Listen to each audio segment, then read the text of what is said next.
global north and global south.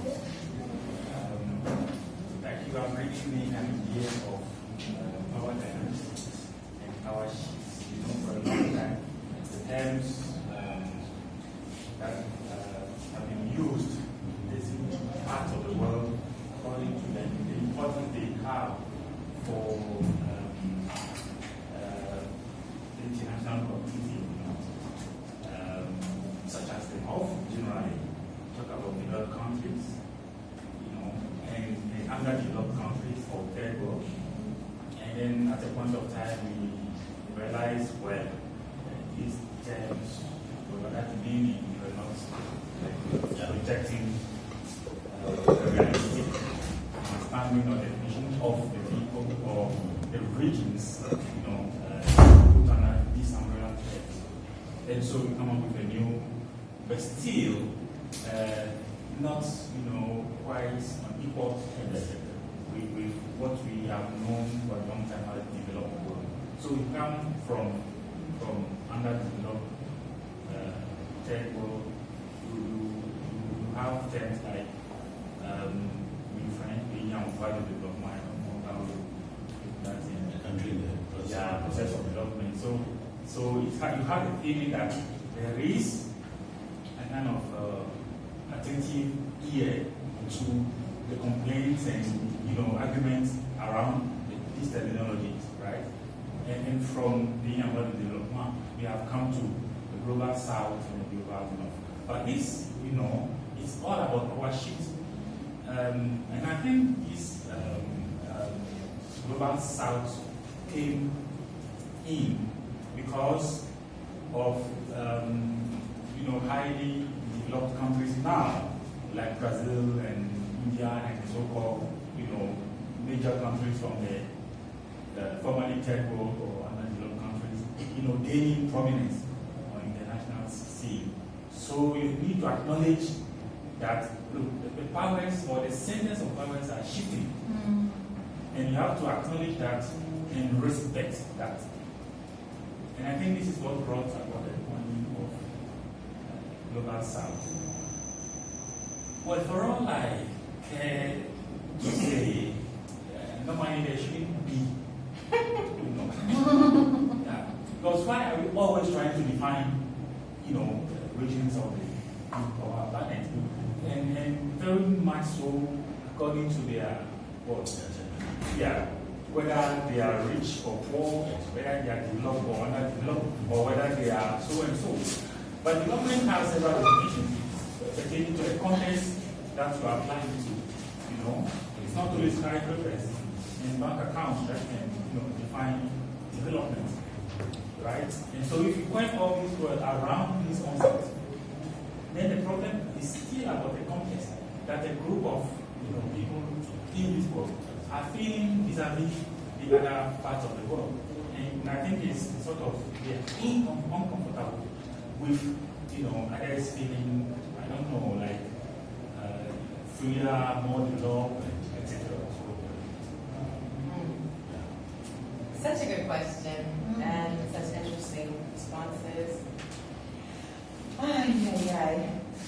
I come from the hub of the empire. I was the first generation born there. My mother's from the Middle East. My father was the firstborn on my paternal lineage. And before that, we were always migrating and not very welcome. So being here at PIJA is very important to me.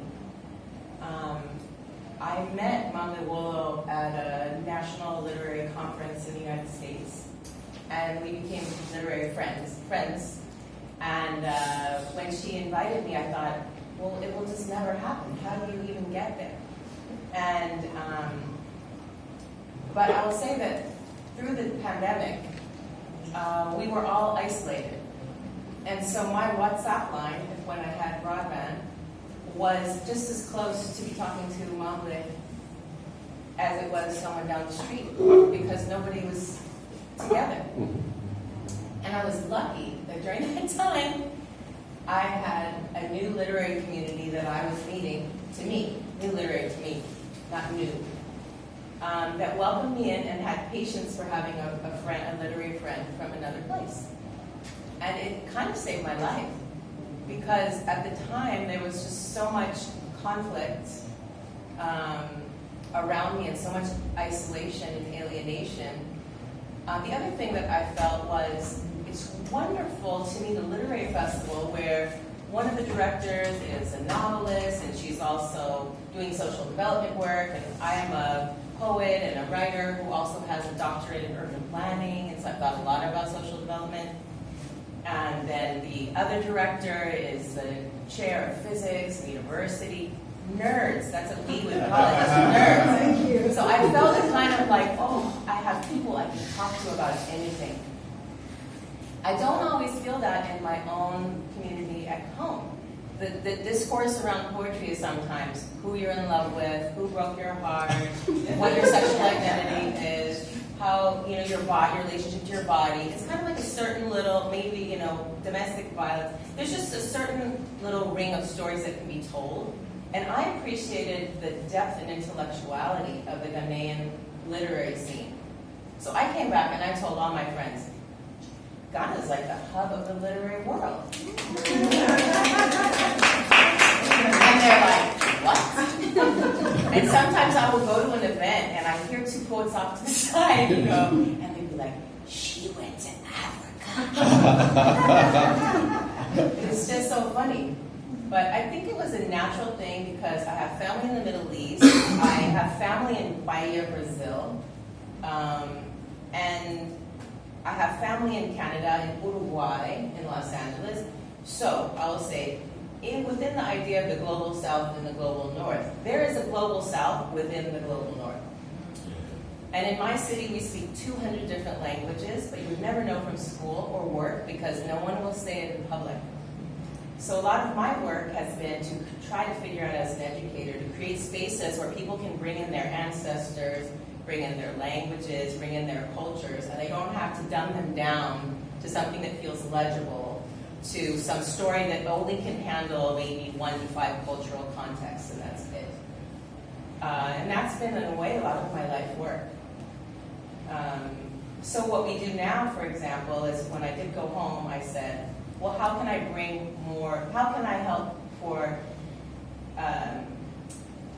so I'm not just benefiting from having to have a thought, partner like Patron, where we can, over many years, translate each other's work, do events together, and grow together, even though we don't live in the same city. We do, because we have a shared Google account and WhatsApp.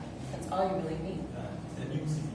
Yeah, but then I said, well, because of my friendship with Avena, because we met during Moisa, I said, oh, well, we need to be able to read the same literature. How do we get books? And that's a global South, global North issue. Can I get a book? Can I afford the book? Do I have a public library? What are the resources at my university that I can read easily? Do I have broadband access? So those things are more interesting to me, and we try to disrupt that. So one of my jobs is supposed to work with Avena and Mamba to create a collection of Writers Project Ghana in the LA Public Library, so that people in my city can come and for free read books from here. So we get to learn more.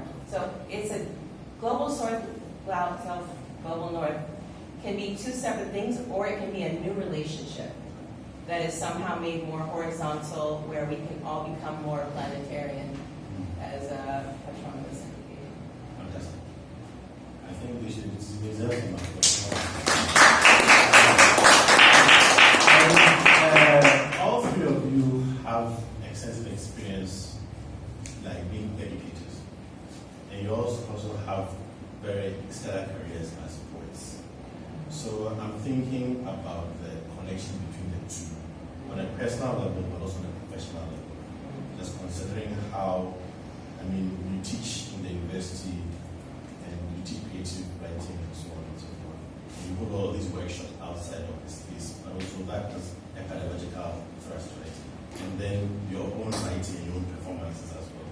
But I wanted you to think through, like, reflecting on both the personal and the professional and how, let's say, that helps, or how that speaks to your profiles as poets and performers. But again, it's a very general question. And again, anyone can answer.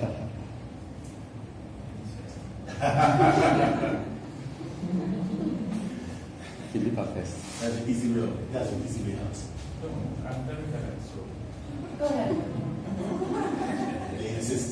okay, then it is give me the power.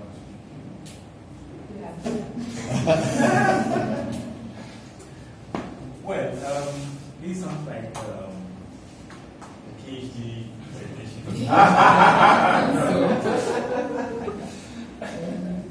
Let us make it very nice. Yeah.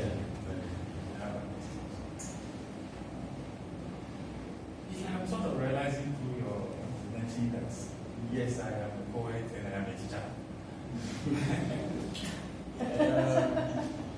It has seldom occurred to me that, that these two characters live, in the same person. Because when I enter a class and I have to teach poetry writing, there's always, courses that's different.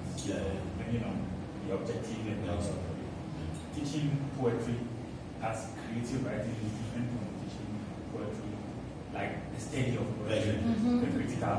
Exactly. But it's always interesting that a writer of poetry, so a poet, comes into a class to teach how to study poetry and the critical aspect. It's always interesting. And if you don't take time, you want to teach writing to students who have come to then have done their critical mind. And this always goes on because you are not aware, or perhaps you have not taken the necessary measures to limit where the poet can come in and where the teacher of critical analysis and also competing. But for all, it's interesting. If you see those who are not poets teaching, poetry studies, it's always interesting because they. No, it's true. Because you are right. And a number of colleagues, attacking, poets or other writers, particularly on aspects that they don't like, and very quick to give a value assessment of the work that they are discussing. But for poets, we are approaching the thing with softness because we know how it is difficult to write. And so if you are studying a poem of one of your writer's colleagues, you approach it with a lot of respect and admiration.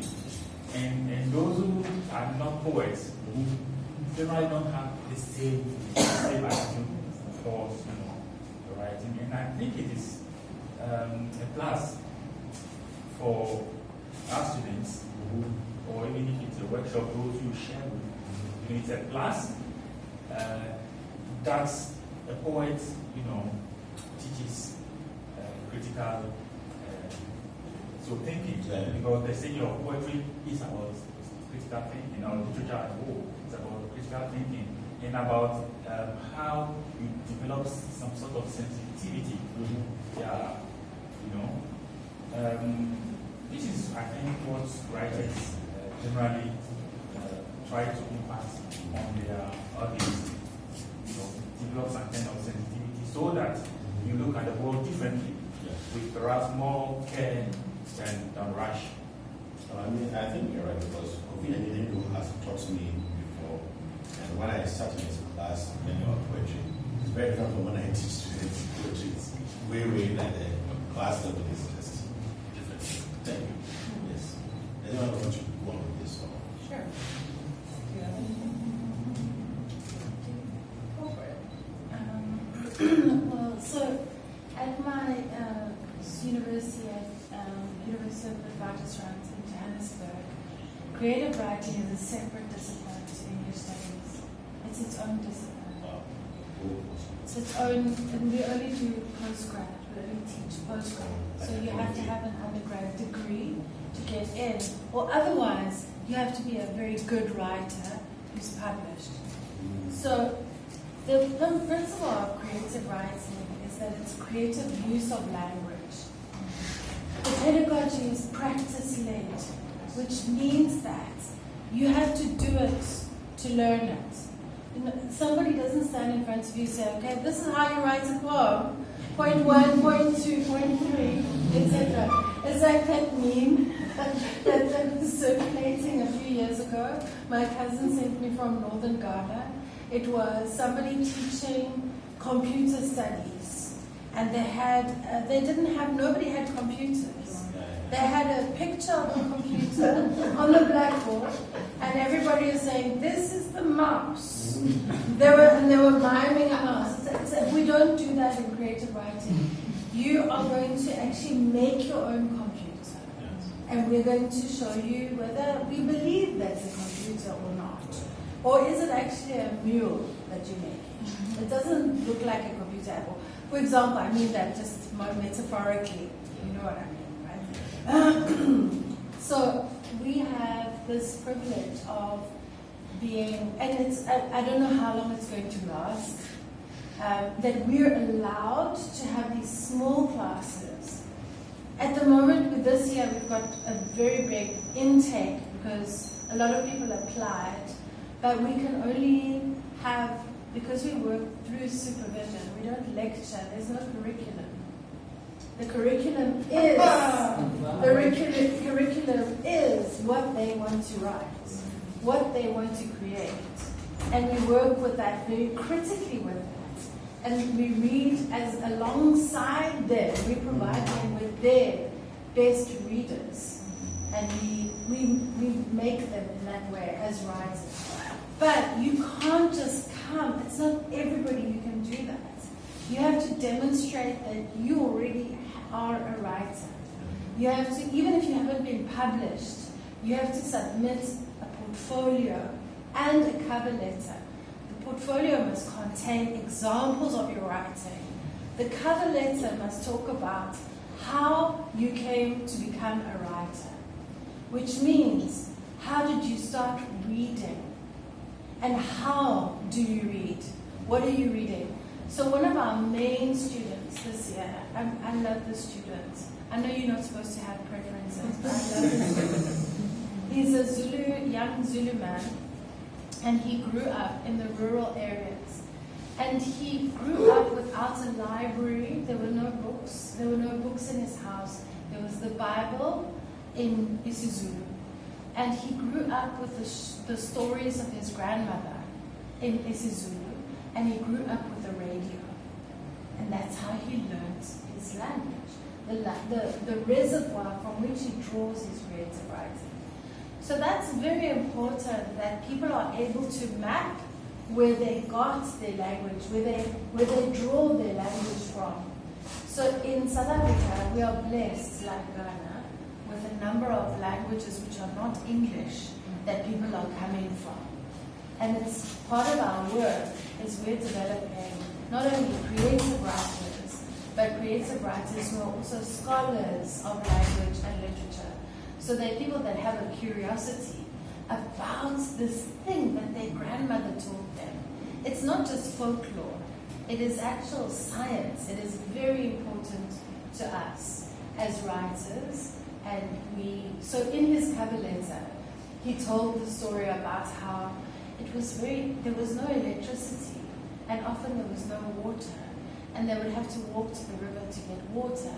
And while they were walking to the river, they would tell stories. And there were also stories about how the river changed because of the dam. So, you know, so now we start realizing that every story and every person's life is a set of stories that can relate to other stories. So not only are you going to create a beautiful story, but you're going to create a link to other stories. The stories from which you come, the stories which are accompanying you, and the stories which you meet along the way. Yesterday we listened to the story Flying Through Water by Mamle Kabu. And we heard that Mamle Wolo. And we heard that story. And so now, when I go back, I'm going to say to him, do you know this right in Ghana? And that's really important for him because the only time when he started to read books, they were written in England. They were written in England in World War II. He read the William books, for example. So that was his textual kind of initiation into writing. It's a world which is so foreign from where he is, but he made it work for him, you know. And his writing is immaculate, but when he first came, he sounded like he was trying to write like an old Englishman, you know. And it was very awkward because the Zulu, you couldn't hear the Zulu. And now, by the end of the year that we've been working with him, we can hear him, and the English is still perfect, it's still excellent, but you can hear the idiom that was trying to work its way through. So that was a very long answer, I'm sorry. Should I go? I think you said something about you have a successful career and you're also a poet. Yeah. So just to be completely honest, I don't feel successful. That's fine. We will not get into it. Well, not Respectfully into it. disagree. And I'll tell you why. I come from you didn't hear that? I heard that. It's fine. Don't worry about So this. I'm not going to get stuck on it, and I'm not going to go down that road. No, there's a reason. I'm not even going to go. There's a Please reason. proceed. No, I mean, I'm successful just like you were successful. Here we are alive, breathing, in good health. Let's agree. We're learning new things today. Sure. Right? Sure. We're inching the world forward, our worlds forward. We're just remaining curious. We're learning every day. That's a success, I guess. That's a success. I say this because I come from a place where we have this kind of celebrity culture. And I don't care about it. And actually, we've seen recently with one of the information coming out around a star you may have heard, P. Diddy, where you see, here is this figure that we put on a pedestal, and actually they're causing great damage. So I never feel, maybe it's because I come from the United States or I was born and raised there, that I never felt like I was successful enough because we didn't have wasn't exposed to a concept of success that was all of us.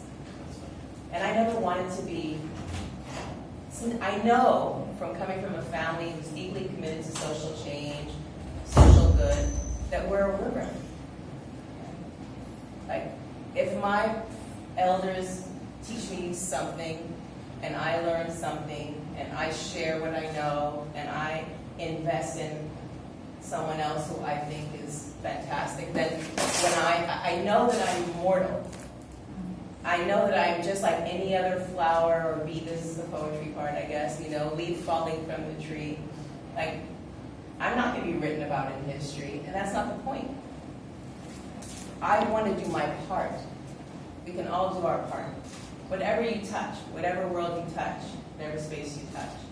So to me, that is success. So in teaching, that became a way for me to do that. Because teaching, I don't have to be the charismatic leader. Everyone respect me, I know everything, or I'm so cute. Don't you just want to worship Amy? Teaching is about what is it that you want to do? What is it that you want to do? What is it that you want to do? And then I just get to kind of play on your team. It's like having a defense. Or saying, did you look that way or that way? Have you seen how what you're doing is relating to these other things in the world? to get a sense of your awareness in a broader universe. That I've always loved doing as a teacher. But every time I landed in a university or in a school, and I've taught for over 30 years now, I can see, oh, this right here is part of the problem. Like, for example, we fought so hard to get dance into the curriculum, because I think of dance as a form of language. And then once it was, we said, oh, you have to have it all codified so you could put it into the curriculum. And once it was codified, it just found another way of saying, oh, the people who can really dance can teach it. It needs to be someone who's certified to teach that little teeny flimsy curriculum they developed, and the power, north-south, whatever you want to call it, continues along. So, okay, in capoeira we say, escorrega, no é cair, é o jeito que o corpo dá. So the point is we need to stay fluid. That's one thing I've learned. If you're trying to change things, if your sense of success is, let me do my part to make my life and the world around me better, then you have to stay fluid. But you think, oh, if I could just get the degree. I got a doctorate, and I went back there, and I'm like, I still have a vagina. I still have 2 children to raise on my own right now. I still do or don't have a job and source of income. It didn't make me all of a sudden not have to confront all the challenges of my life, right? So I think if we stay flexible and if we live a values-driven life, how can I find joy today? How can I find grounding and health and vitality today? Then maybe for me that's what the success is. And the poetry is there because poetry doesn't lie. And if I can do it for myself, maybe I can do it for you too. Or maybe you will see some way that you can use it, you know? I mean, poetry for me is a saving tool because poetry doesn't lie. So if poetry says, I'm feeling sad today, I'm feeling excited today, I'm feeling confused today, because we're not taught in academia to not know. You know, you're supposed to be the expert. When you become an expert, you're supposed to know everything. And I'll tell you, and one of my mentors that Philippa knows, Dr. Carlos Moore, when the pandemic hit, I called him in Guadalupe and I said, what do we do? And this man was the security detail for Malcolm X in France. Like, he knew fella. He knows what he's doing. And I said, Dr. Moore, what do we do? Where do we go? This economy, like, what? Because I've been training people to enter a system that is pretty much broken. He said, Amy, if anyone tells you they know what they're doing, they're lying. So I share with you, the ideas you have, pursue them. The little things you want to do, try them out. Have trust. That's almost like the sacredness of us, that little spark of curiosity, imagination, that might actually lead to something else we can't even imagine. So we can have humility to learn things, but also a sense of mystery and respect for our own imaginations. Because actually, maybe that's what weaves us all together, with the things we know and also the things we do not know. That's a fair, and I thank you. So, I didn't mean, which is, I don't mean success in that capitalist sense. I just wanted to look at it in terms of you do well as writers and you do well as poets and educators too. So. But it's a very good intervention, I think. And I think it's very helpful also to, sorry to interrupt you, but also to unpack what that means to be doing well, you know? I agree. What it means is that you have a certain visibility and a certain authority, that people call you to Ghana and they say, we want to talk to you to talk to other people because you know something. Sure. You know something, it's okay. We do feel unsuccessful, we do feel like we're still learning, but maybe there's something that I didn't you say can I find feel useful. unsuccessful. There's a difference. Okay. Like, am I healthy? Yes. Do I have peace of mind? Yes. Am I with people I love? Yes. Am I doing things I love? Yes. That's fair. But I think the point she was making here is that you are not called to because of that. There's a certain level of, I don't say success, but you've done things that, You've done something. Okay, you've are done- you called you've by your crossed- students? in terms of, They trust you. They know that you're not going to take them down the wrong path. yes, Are you called by your family? Do you show up for your friends? That's yes, success. I agree with you.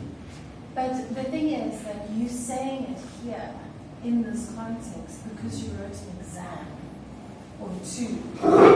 You actually did that, and that's quite a significant difference. Well, It's a privilege, but and it's a beautiful privilege. I understand, Amy. Because I have had a glimpse of what the West can define as success. That's true. Particularly so in the US. It's a country, if it is not the case, you tell us. You've been there. It's a country who's based a lot of consideration on exceptionalism. That's true. There we go. And for Amy to have this definition of success is something that you can appreciate and value. Because not everybody in this context, still has their head on their shoulders. As to the things that makes you happy. Like what Amy has defined or listed so far. It doesn't take simply that you teach and your students appreciate what you do. Well, maybe here you are not evaluated, but in my university you have huge numbers and you still have to evaluate teachers. Sure. But in the US, students evaluate, assess. Yeah. So that perhaps may add more importance to the question. But it doesn't simply take that, to be a successful person in the US. And I think the fact that maybe he's a poet plays a great role in having her head on the shoulders as to what defines her as a successful being or not. And if you get to know, poets are very generous. Right? Poets are very generous. And I think this is what also helps to take, the excesses. Yeah. My dad's a poet, so I know. Very generous, that's true. But also, I wanted to. But when I went to the United States, I was really shocked by how much poetry there was, and in every possible form. And like when I went to the States as well. I mean, not in the States. In England, there was poetry on the buses. On the, there was poetry everywhere. And I just really appreciated a society that put poetry out there and went, this is worthwhile, you knowing this next to this advertisement for shoes or for running shoes. Yeah, but you can also you don't only have to have running shoes. You don't only have to have, AIDS messages. No, you can have poetry. May I just add that Nia Equifax has a poem on the London Underground.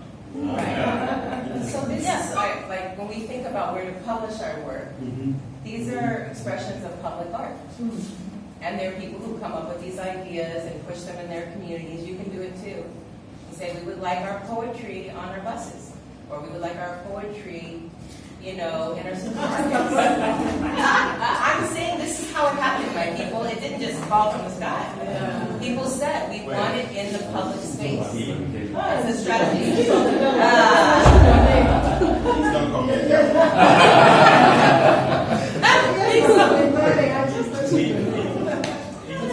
In my country, you say you have a name.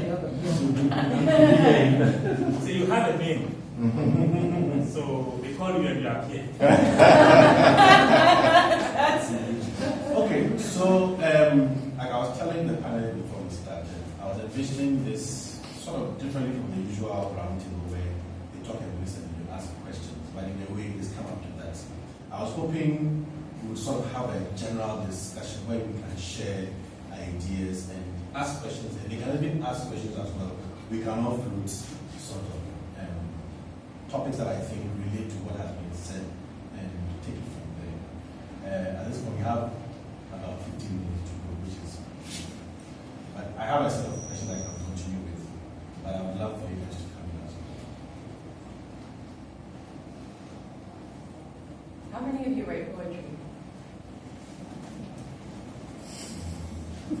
Read poetry. What do you write? Fiction? Okay. So, okay. Sorry, is anybody? This is just more like a contribution. After Amy, you guys were talking about poetry everywhere in life and saying we should put poetry on our public transport. And at least in Ghana, nobody's trust you. And then every trust you see, yeah, maybe what do you call it? God is good.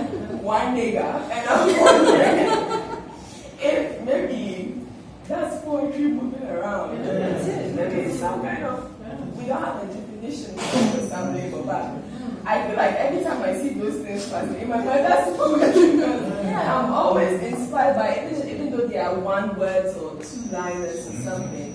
And I think it's around us. On the windows. Yes, and it's just like how maybe, what not to put a label on it, but the fact that we can identify that This two great poetry. instead of like God's Son, we have the line, and then you could read the whole street when you're driving through. Well, that might be fine, but maybe I'm thinking on Ghanaian street, something like one nigga is a poem enough. One nigga is going to tell somebody that hustle hard or it's some kind of poem. It might not be fancy like how thou Shakespeare's son. it's poetry, and it's making me think of what poetry means to the man on Medina Street. Yeah. And it's probably what is written on those truck buses or those taxis, because the drivers take so much time and think about something fancy to put on their cars. And that is the fancy thing we feel. But That would be so fun to like get a bunch of the drivers together and say, we're going to do a writing workshop. We're going to have poetry in the streets in the next month, and you're going to get paid for coming to this workshop and promoting culture on your car. And then everyone vibes with poetry on. And I am thinking of that now, that could be a perfect idea for artistic activism. Yes. Because in the beginning, when I started this project with Action, they were thinking about artistic activism, went into the market, where we sent our phrases over there, we sent the hashtag there, and then the reason it failed was because it wasn't original. Yeah. Now I'm thinking, based on this, that if we had allowed the people to tell us what they think about it, it might have been different and it would have gone another way. Yeah. But this is a good idea. I'm going to shelve it. If you organize and there is payment, call me. Nice. Successful poetry. Regional endeavor. So what's the number? Yes, an issue was raised earlier with respect to academics actually being points themselves. And what it takes, and Komna was sharing his view with Petron. And I was wondering, some years back, I was taught by Prof. Saki, A.A. Saki. Then I think what we did, what we call literary criticism. Then he was telling us how the critic can sometimes be very troublesome as compared to even the writer. That you have made up this building, everything here is well done. But the critic entered and said, well, why is the switch here not there? So they can use the switch alone to disqualify everything that they have done. And sometimes it's always disheartening to see that. But what you realize too is that even if it's difficult for me to treat my poem in class, because sometimes I do not know even, they are telling me something, I don't want to contribute. I don't want to tell them that this was what I was thinking. So you want to leave it to them to actually tell you what, they are finding out from it. And at the end you say, okay, then that is fine. I think that, there is no clear-cut way, but we are in the circle, so, we are on track. You see that people are forcing you to actually tell what exactly you meant when you said this, and when I say I cannot do that. It's left on you to give meaning to the text proper. So sometimes even, I mean, whether you are a poet yourself or you are not a poet, I mean, I can imagine that there are some people like A.A. Saki. I've not seen him write Prof. Saki. I don't know if he has written poetry. I don't know. He wrote a play. A play. I don't know. Uh-huh. But if he's going to critique a poem, he will mount.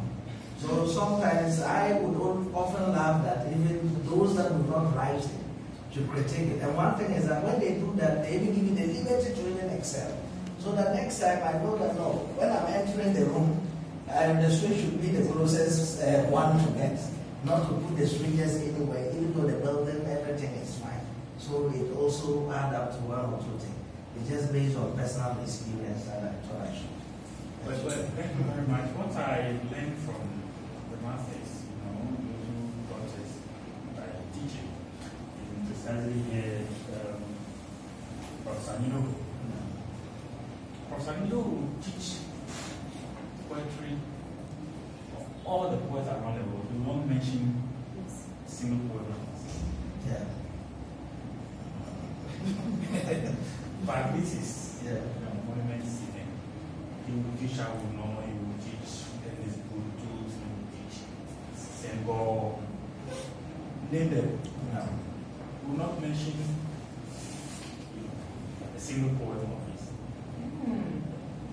Yeah, but And I buy into that because I trust that poet, I trust that teacher, because it's very hard to see what you're doing, your own work. But with other people, you can see what they're doing because it's not you. And it's also our job is not to be sort of punting ourselves and making ourselves look great. And you're in a position of power as a teacher. And so you can actually like tell people that, I'm like the greatest, man. Like, look at this is how you write a villanelle, okay? Or you can also actually open them and make them also to be a scholar of literature. I think that when we're teaching creative writing, we're also creating scholars. Scholars that are not there to show off. They're there to celebrate the brilliance of others.